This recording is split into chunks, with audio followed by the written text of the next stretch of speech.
Je disais que la musique est à la culture ce que le football est au sport. Exactement. En termes de popularité, en termes d'impact, en termes de message, en termes de tout ce que ces deux activités-là pouvaient prôner comme valeur. Donc pour moi, ce sont deux facteurs de rapprochement du peuple et qui permettent de rassembler dans un esprit de fair play, qui partage des valeurs de solidarité, Exact. des valeurs d'union, d'amitié. C'est vrai qu'il y a beaucoup de similarités. Mais du coup, j'imagine ce que ça a dû être quand Magic System a été de plus en plus associé à des événements comme la Coupe du Monde. Foot. Ça veut dire que, en fait, tes deux passions, oui. On ne se rend pas compte, mais là, quand tu le dis, elles se sont réunies. Beaucoup de choses. En fait, ton rêve de Coupe du Monde s'est réalisé. Vous savez quoi? Le rêve, j'ai dit que le rêve, il peut être extensible. Il ne faut pas qu'il soit figé. Peut-être que si j'avais continué dans le sport, jamais je n'aurais touché une Coupe du Monde de mes mains. Avec la musique, tu as touché la Coupe du Monde. Avec la musique, j'ai quand même brandi la Coupe du Monde de l'équipe de France au Stade de France. Mais non, en chantant. Mais oui. Vrai. Donc, vous voyez, le parallèle, il est vite fait. Donc, moi, je crois que le rêve, on peut peut-être rêver et ne pas emprunter le chemin qu'il faut pour arriver à ce rêve. Je dis bien que j'aurais fait un centre de formation, j'aurais joué peut-être dans les plus grands clubs du monde. Sans toucher la Coupe du Monde. Je n'aurais pas touché la Coupe du Monde. La preuve en est que mon idole, qui est Cristiano Ronaldo, n'a jamais touché une Coupe du Monde. Non, on va rentrer dans des débats. Par la musique, Cristiano Ronaldo. Par la musique. Que les fans de Messi ne nous quittent pas. Restez là. S'il vous plaît, restez là. Non, mais je veux dire... C'est pas le sujet du jour. Non, c'est pas le sujet du jour. Ils le savent très bien. Je suis Real de Madrid. Je suis Cristiano Ronaldo. J'ai voulu prendre cet exemple parce que pour moi, c'est le plus grand joueur au monde. Et quand le plus grand joueur au monde ne touche pas un objet que toi, par ta musique, tu peux toucher, tu ne peux que remercier le Seigneur. Amen. C'est vrai, voilà. C'est vrai. Incroyable, incroyable. Wow. C'est-à-dire même la personne, en fait, dans le domaine que tu respectes le plus, n'a pas atteint. N'a pas atteint ça. Pour dire que c'est... Voilà, c'est un rêve. Et puis en 1998, j'ai regardé la Coupe du Monde à Numambo avec Manadiatino Goudé. On a crié quand les Zidane ont remporté. Mais sans même penser qu'un jour, dans ce même stade, je serai avec une autre équipe 20 ans après, en train de courir avec cette Coupe du Monde. Et le jour où je la touchais, tous ces souvenirs-là sont revenus.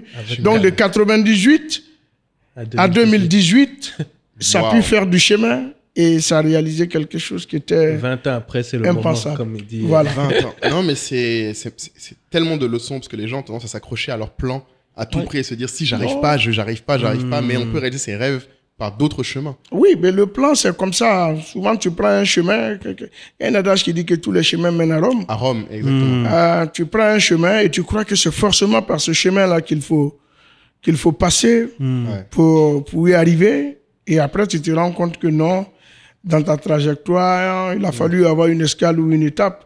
C'est comme quelqu'un à qui le pasteur passe tout son temps à donner la parole de Dieu. Il faut suivre Jésus, il faut faire tant et tout. Et que cette personne reste, ce discours reste inaudible à cette personne. Et puis, un matin, cette personne a une reconversion merveilleuse vers Dieu. Et tu te dis, qu'est-ce qui a passé? Non, ce n'est pas forcément par la prêche qu'on envoie quelqu'un à suivre Dieu. Souvent, il y a des éléments, il y a des facteurs comme ça dans la vie qui amènent quelqu'un à dire, waouh, il est temps pour moi de donner ma vie à Dieu. Il y en a qu'on passe par la prêche pour convaincre. Et puis, il y en a, ce sont les aléas de la vie qui les amènent à avoir cette foi. Donc, ce n'est pas par tous les chemins qu'on réalise forcément ce qu'on pense pouvoir réaliser. Ouais, il n'y a vraiment pas qu'une solution. Comme on dit, les Américains disent, il n'y a pas qu'une seule façon de skin a cat. Voilà, c'est ça. Plusieurs façons de d'arriver à la même chose. Pour aller à Djamé, quelqu'un qui habite Marcory n'est pas obligé de passer par le 3e pont. Amen. Il y a d'autres... Voilà, donc, voilà, concret. Mais c'est pour faire simple, voilà. Non, mais très, très intéressant. Du coup, c'est le moment où on va rentrer un peu dans la section très propre à notre podcast. Voilà. Nous, on aime bien le Congossa business, on appelle ça. Allons-y. Donc, j'avais préparé une question qui est très importante pour moi. C'est, indéniablement, je pense que le plus gros tube de Magic System, c'est Magic in the Air. Non, je dirais non. Tu dirais combien, Gaou? Non, mais il va expliquer pourquoi il dit ça. Attends, laisse-le, je veux savoir. Moi, si je m'appuie sur ce qui est marqué sur mon relevé de compte, premier Gaou reste le plus gros tube. Magic System. Le relevé de compte, l'argument. Non, je parle parce que c'est très important. Mais le Biruda qui nous disent ce qui marche. Voilà, c'est qui a marché. C'est qui a marché. Et c'est très intéressant parce que du coup, moi, j'avais pris la stat de Spotify. Ouais, c'est la seule public que je vois. Et j'avais regardé, c'est impressionnant que... Alors, j'ai regardé les 5 morceaux les plus gros que vous avez le plus écoutés sur Spotify font à peu près 209 millions d'écoutes. Et il y en a 129.9. Donc 130 sur 200 millions, c'est juste Magic in the Air. Oui, mais il faut aussi faire le ratio. Premier Gaou est sorti 15 ans avant Spotify. Donc, c'est ce qui explique peut-être le public n'est pas le même. Ben oui, Magic in the Air est sorti où Spotify existait déjà. Très bien. Premier Gaou est sorti longtemps avant Spotify, avant YouTube, avant Facebook, avant Twitter. Donc, il faut tenir compte de tout ça. C'est très important. Mais c'est cette partie business que nous, on veut entendre. Parce que les gens voient l'extérieur, nous, on voit pas l'intérieur. On n'a pas accès au relevé de compte. Exactement. Exactement. Non, mais parce que déjà, avec Premier Gaou... on a la chance de révolutionner quelque chose parce que on arrive avec la musique africaine qui n'était pas assez écoutée en Occident et qui est écoutée, qui est découverte. C'est une découverte, tout le monde vient dessus. Et à l'époque, c'était pas évident pour un artiste africain d'avoir un disque d'or. Bien sûr. Et avec Premier Gaou, on arrive à faire un double disque d'or. On se fait même un disque de platine. Donc pour moi, c'était quelque chose de nouveau. Et puis, bon, l'avènement aussi du numérique a favorisé ça. Et puis, c'était une bombe à retardement. Il éclate en Côte d'Ivoire en 1999, mais il est découvert en France qu'à partir de 2002. Exactement. Moi, j'ai vraiment vécu en live, ça, parce que moi, je suis arrivé en tant que Congolais. Je suis arrivé en Côte d'Ivoire en 98. Et donc, la maison 99, c'était le son. Et puis, c'était pour montrer aussi à nos amis qui venaient nous visiter, voilà, si tu es en Côte d'Ivoire, tu dois connaître ce son, etc. Maintenant, moi, je suis parti étudier en France en 2002. Donc, j'étais en fait frappé. J'avais un ami haïtien de différents endroits qui me disait, ah, tu viens de Côte d'Ivoire, tu connais ce son. Et en fait, je me disais, mais pourquoi il m'en parle maintenant? Ça fait 3 ans pour toi. Et c'est la première fois de ma vie que c'était l'effet inverse. Parce qu'à l'époque, tu avais un film, il sortait aux États-Unis, puis en Europe, puis après, tu attends, et puis il arrive en Afrique. Et là, c'était totalement l'inverse. C'est ça, exactement. C'était totalement l'inverse. Donc, je dis, mais vous êtes un peu en retard. En retard. Tu as pu te dire, mais vous connaissez pas. Ça fait 3 ans en fait sur ça. Ben, la petite anecdote, c'est que moi, j'arrive en France avec le groupe. Une fois, j'étais à la place de la République, à un arrêt de bus, à l'époque où la place n'était pas encore aménagée. Et il y a un petit, je sais pas s'il est algérien ou marocain, j'arrive pas à faire la différence à côté de moi, qui écoute Premier Gaou et qui s'approche de moi et qui me demande, mais est-ce que vous connaissez ce son? Non, c'est Premier Gaou, c'est de la balle, ça. Ça, c'est chez vous, ça. C'est chez vous? Ouais. Et moi, j'étais tellement hypnotisé par ce qu'il me dit que j'ai pas pu lui dire, écoute, c'est moi. C'est moi. Je sais pas comment on dit ça. Voilà. Tu écoutes, tu ne vois pas. C'est des petites histoires comme ça, mais la France l'a découvert vraiment par après. Même moi, c'est de l'aéroport, en allant à l'hôtel.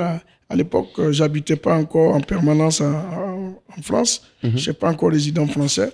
De l'aéroport à mon hôtel, je prends le taxi et j'entends ça sur une radio, qui n'est pas des moindres. J'entends ça sur Fun Radio, qui n'est pas une radio ouverte à la musique africaine. Waouh, j'avoue, Fun Radio, c'est pas... Et voilà, et je n'en revenais pas, parce que pour moi, c'était Africa numéro 1. Donc je demande, c'est quelle radio? Il me dit, c'est Fun Radio. Je dis, vous êtes sûr? Il me dit, oui, c'est sûr. Et ça nous saoule toute la journée, il n'y a que cette musique. Ah ça? Donc je dis, bon, les choses commencent à aller. C'est un bon signe. Il y a quelque chose. Voilà. Mais justement... Moi, je voulais savoir, nous, souvent dans le podcast, on parle du lien entre talent, chance, travail. Oui. Et donc, là, on parle effectivement souvent de Premier Gao et Magic in the Air parce que, on va dire, si on prend l'analogie, c'est comme les deux gros produits, on va dire, les best-sellers. Ouais, les best-sellers. Mais du coup, là, je suis surpris quand, par exemple, tu entends par hasard, parce que je me dis, vous avez fait un travail pour placer ces sons. Et pareil, pour que Magic in the Air devienne un son officiel à la Coupe du Monde, il y a un travail derrière ou c'est vraiment juste, on est venu vous dire, ah, on aime bien votre son, on va le prendre. En fait, vraiment savoir quelle est la part de travail et de chance derrière. Vous savez, la chance, c'est un facteur qui touche tout le monde. Les talentueux et les moins talentueux. Très important. Seulement, quand elle est là, il faut saisir l'opportunité d'aller au-delà de la chance. Donc, on fait Premier Gao, c'est pas la première fois qu'un titre explose en Côte d'Ivoire. Mais on a la chance de pouvoir voyager après avec ce titre et de rencontrer de belles personnes. Donc, il y a un facteur chance. Après, il y a un facteur travail. Parce que le plus difficile, ce n'est pas de commencer. Le plus difficile, c'est de ne pas de faire un tube. Il y a des gens qui ont fait des tubes. C'est le plus compliqué même, c'est de faire un tube et de revenir encore après en force. Voilà. Donc, il fallait travailler. Ça, la chance vous permet d'arriver quelque part, mais après, c'est le travail qui vous permet de continuer et de vous maintenir là où vous êtes. Tout ce qui est stratégie et management vont rentrer après. Mais sans le travail, le management est nul. Il faut d'abord travailler pour mettre ces stratégies. Pour ce qui est de la chanson de la Coupe du Monde, de Magic System à la Coupe du Monde, ça c'était, peut-être c'était une rencontre qui était une rencontre heureuse pour nous et pour tout le monde, parce que c'est l'équipe de France qui a promu cette chanson. En 2014, avant d'aller au Brésil, Didier Deschamps et ses joueurs nous ont reçus à Clairefontaine. Donc, dans quel cadre vous les aviez demandé ou Non, c'est les joueurs, avant de partir au Brésil, ils avaient besoin de se relaxer avant de se mettre bien. Donc, de se détendre. Se détendre. Et on leur a demandé quels sont les artistes que vous vouliez voir avant d'aller au Brésil. Et le nom de Magic System est revenu plusieurs fois. Déjà, si on vous appelle là, c'est pas de la chance. C'est pas de la chance. Parce qu'il y a eu du... Mais c'est ça. Oui, voilà. On était déjà en 2014 avec des titres Bouger, Qui dit mieux, Chéri Coco et tout ça. Qui avait déjà eu un ensemble de tubes. Et il y a Magic in the Air qui venait de sortir. Donc, on y va et on renverse, entre guillemets, tout Clairefontaine. Tout Clairefontaine, vous retournez le même Didier Deschamps a dansé sur cette musique. C'était fort. Et ces moments-là sont restés inoubliables. Et Didier Deschamps est allé avec cette chanson au Brésil.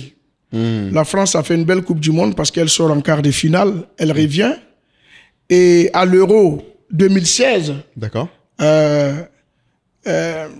Didier Deschamps a reconduit cette même chanson qui amène la France jusqu'en finale. Donc, ça devient comme une petite chanson de chance. Et en 2018, en Russie, la FIFA demande à chaque pays de venir avec 2 chansons. Une chanson pour les échauffements et une chanson au cas où il y a des buts marqués. Donc, presque tous les pays sont allés avec 2 chansons, ils ont choisi. Et Didier Deschamps et l'équipe de France avaient choisi et Magic in the Air pour l'échauffement et Magic in the Air pour les buts. Et jamais la France n'a marqué autant de buts dans une Coupe du Monde. 14 buts. En plus. Voilà. 14, je suis allé voir les stats. Voilà. Attention. Petite pause. On parle souvent de la tribu Telegram et souvent les gens nous entendent parler de personnes, de ce qui se passe dedans. Mais si vous vous demandez qu'est-ce qui se passe vraiment dans ce groupe et qu'est-ce qu'on a pour ces 150 € par an, en fait, on a un petit résumé hebdomadaire maintenant fait par notre super team Gazette SOA que je vous laisse écouter. Et après ça, n'hésitez pas à vous abonner à la tribu. C'est dans la description juste en bas. À très vite.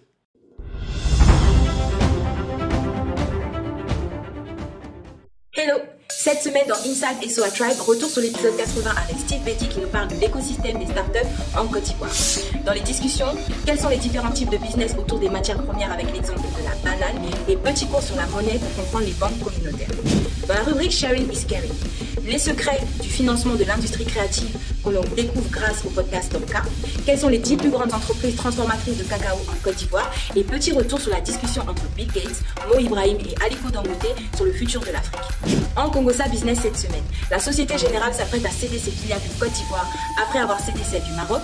Cela marquerait-il la fin des banques de détail en Afrique? On reste à faire répondre.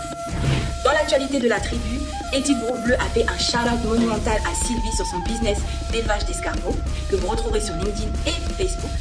Yolande met la tribu au défi sur un challenge growth hacking. Khadija lance le concept Book Fun pour épicer un peu les moments du book club. Et il y a eu un mastermind de feu animé par Moulay avec dress code chillé par balle tellement ça a tiré à balles réelles. Cette semaine, nous accueillons 3 nouveaux membres, Ahmed, Jean-François et François. Et enfin, vous découvrirez 2 profils, Malik from the US et Ange qui a fait une des entrées les plus fracassantes dans la tribu. La Team Gazette vous donne rendez-vous jeudi et comme d'habitude, chaque semaine, de nouvelles opportunités de grandir ensemble. Bye guys!